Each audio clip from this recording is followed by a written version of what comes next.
दुर्गा मैया की बोलिए दुर्गा मैया की सच्चे दरबार की जय। गुरु जी, हम सब भक्तों को आप उसके सामने ले जाएं ताकि ये तुच्छ प्राणी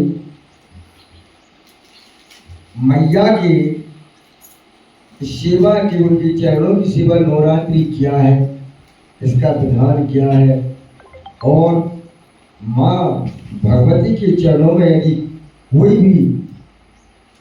भी भक्त आकर के एक पुष्प चढ़ाता है, फल चढ़ाता है, भंडारा करता है, पानी पिलाता है, तो माँ भगवती ऐसे भक्तों को संगति देती है। ये हम आपसे सुनना चाहते हैं नवरात्रि के इस पावन पर्व पर।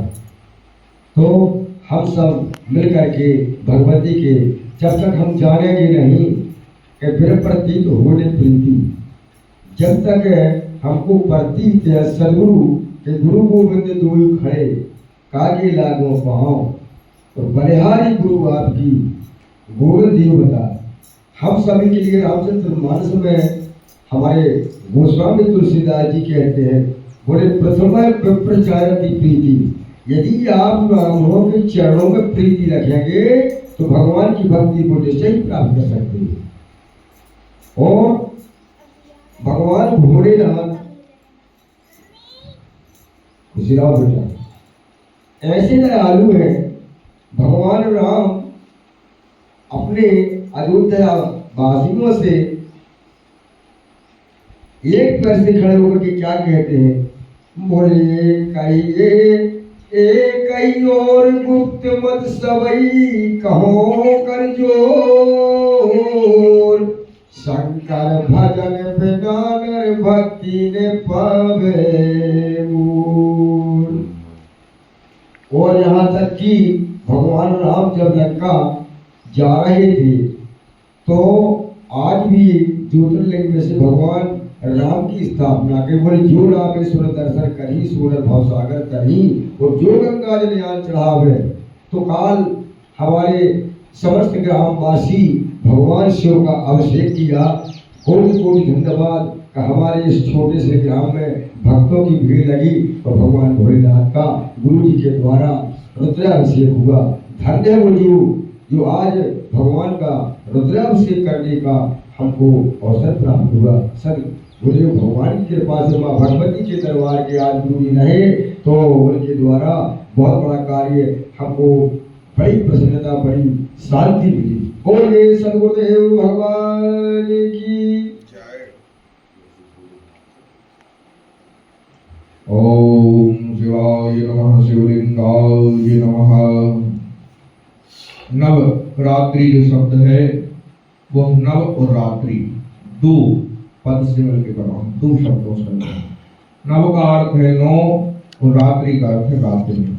यानी नौ रात्रियों में हम जागरण देवी का, स्मरण देवी का पूजा, उनके बीज मंत्र का जाप आदि जो समस्त कार्य करते हैं, सब नवरात्रि का होता है। इसमें क्या होगा तो जनों चार प्रकार की नवरात्रि बताई गई, दो गुप्त और दो नवरात्रि बताई गई जो कि सब जन समुदाय के लिए पूजित होती है।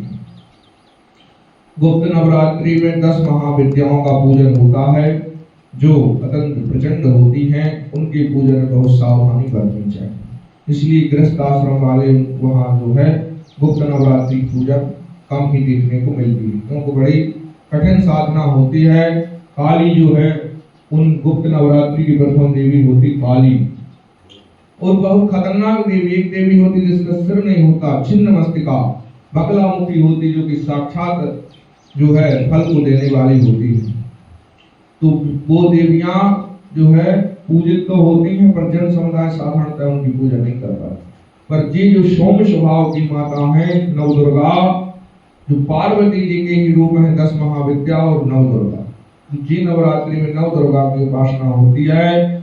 जब शैल पर्वत पर भगवती विराजमान होती तो उनका प्रथम शैलपुत्री के रूप में, जो कि वृषभ पर आरूढ़ होती, जो अपने भगवान शिव की प्राप्ति के लिए तप करती है तब ब्रह्मचारिणी कहलाती। फिर चंद्रमा को जब धारण करती हैं तो सबको मोहित करने के लिए घंटा बजाती हैं, चंद्र घंटा हो जाती है। इस पूरी सृष्टि को, सृष्टि से पहले जब कोई नहीं था तो कुंभ के रूप में सृष्टि को उत्पन्न करे कूष्मांडा कहलाती। कूष्मांडा जो कुम्हड़ा का फल होता है उसका रूप धारण जगदम्बा करती है। फिर स्कंद माता होती हैं, जब तारकासुर का वध करने के लिए भगवती स्कंद को उत्पन्न करती हैं तो स्कंद माता कहलाती है। फिर कात्यायनी होती है, कुंवारी कन्याओं को वर प्रदान उनके कष्ट हरने के लिए जो है अवतार धारण करती हैं तो कात्यायनी देवी कहलाती है। काल रात्रि जो महा अंधकार रूपी तम है, उस तम को नष्ट करने के लिए, काम क्रोध मद लोभ को नष्ट करने के लिए भगवती काल रात्रि का रूप में रात्रि में पूजित होती है। फिर महागौरी जो कि साक्षात पार्वती जी का भयंकर प्रचंड रूप है, जिनको प्रसाद भोग लगाने से जो है वर्ष भर की रक्षा करती है।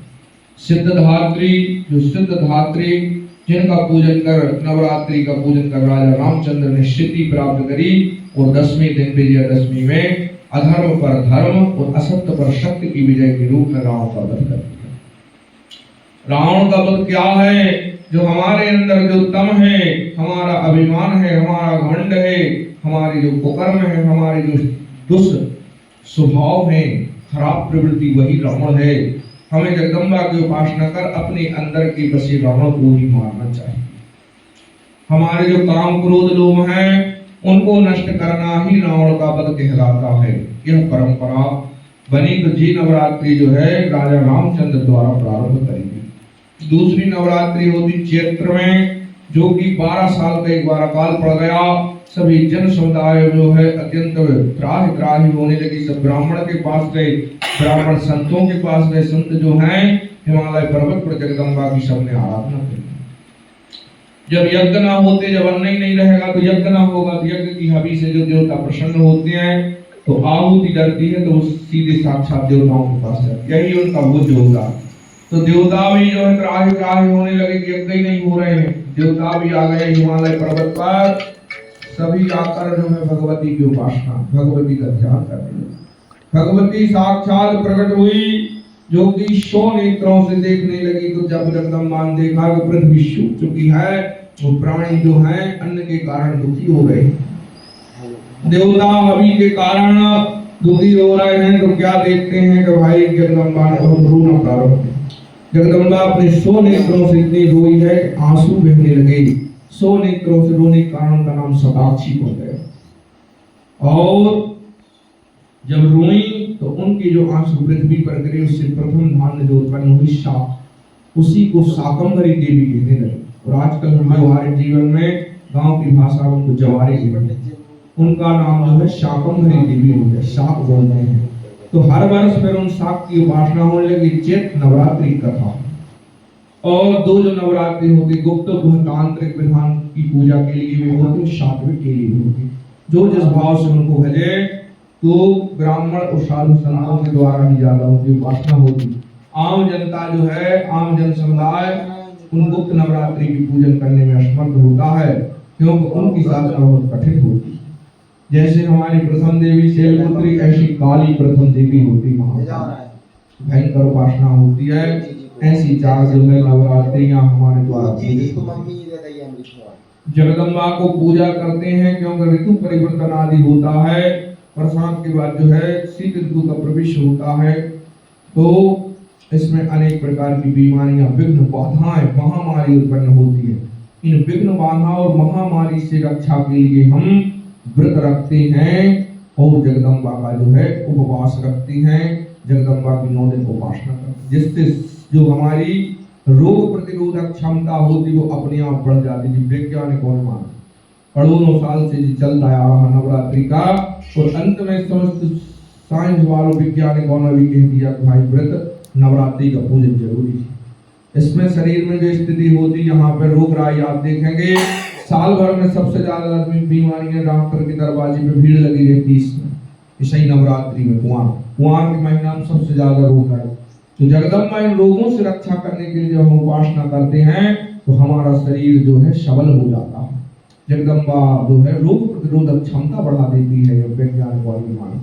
इन नवरात्रियों को पूजन हमें जरूर करना चाहिए। शिवाय नमः शिवलिंगाय नमः